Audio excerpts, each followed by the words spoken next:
राधा स्वामी जी। फूटा घड़ा साखी। एक गांव में रामू नाम का एक किसान रहता था। वह अपने खेत में काम करने अपना खेत गुजारा चलाता था। एक दिन वह अपने खेत के बीज लेने के लिए शहर गया।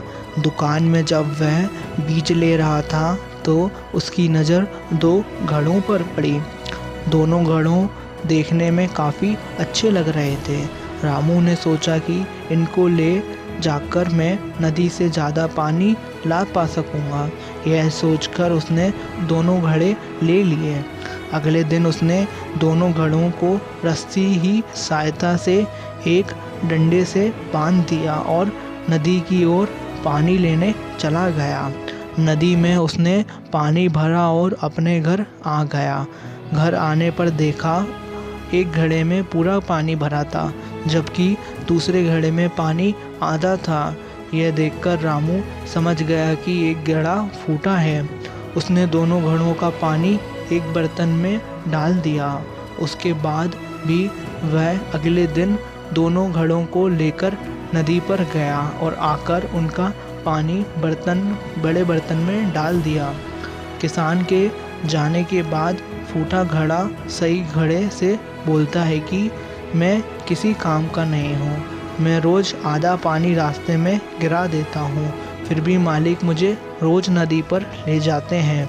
सही घड़े ने भी बोला, तुम किसी काम के नहीं हो, और उस पर हंसने लगा। अगले दिन जब रामू नदी पर जाने के लिए घड़े लेने गया तो फूटा घड़ा रामू से बोला, मालिक मैं किसी काम का नहीं हूँ, फिर भी आप मुझे लेकर जाते हैं। मैं आपकी मेहनत को ख़राब कर रहा हूँ, इसलिए मुझे यहीं छोड़ दो। इस पर रामू फूटे घड़े से बोला कि तुम अपने आप को बेकार मत समझो। तुम मेरे साथ चलो और रास्ते में आते समय वे फूलों को देखो, उससे तुम्हारा मन ठीक हो जाएगा। फूटा घड़ा मान गया और रामू दोनों घड़ों को लेकर नदी से पानी लेने चला गया।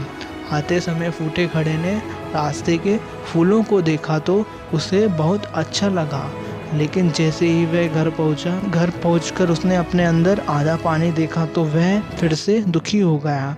रामू ने फूटे घड़े को बताया कि तुम बेकार नहीं हो, तुम भी बड़े काम के हो। जब मुझे पता लगा कि तुम फूटे हो तो मैंने फूलों के बीज ले जाकर रास्ते में बो दिए। तुमने जो रास्ते में आते समय फूल देखे हैं वह सब तुम्हारे पानी से उगे हैं। इसके साथ तुम्हारी वजह से मुझे फ़ायदा भी हो रहा है, क्योंकि इन रास्तों के फूलों को बाज़ार में ले जाकर बेच देता हूँ, जिससे मुझे इनकी अच्छी कीमत मिल जाती है।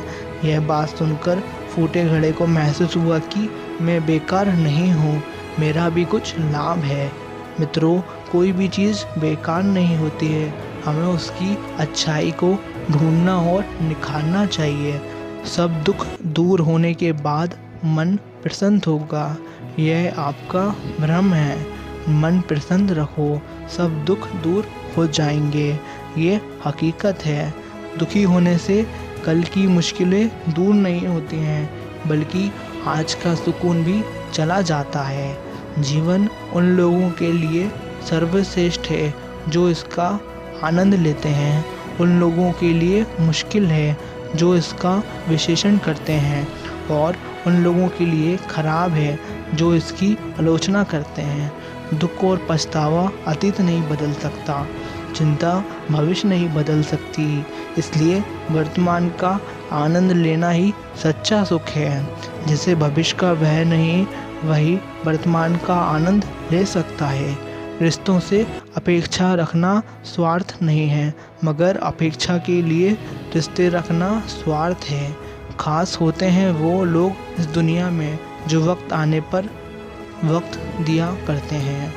राधा स्वामी जी। आशा करता हूँ ये वीडियो आपको अच्छी लगी हो तो वीडियो को लाइक कर दीजिए एंड चैनल को सब्सक्राइब कर दीजिए। राधा स्वामी जी।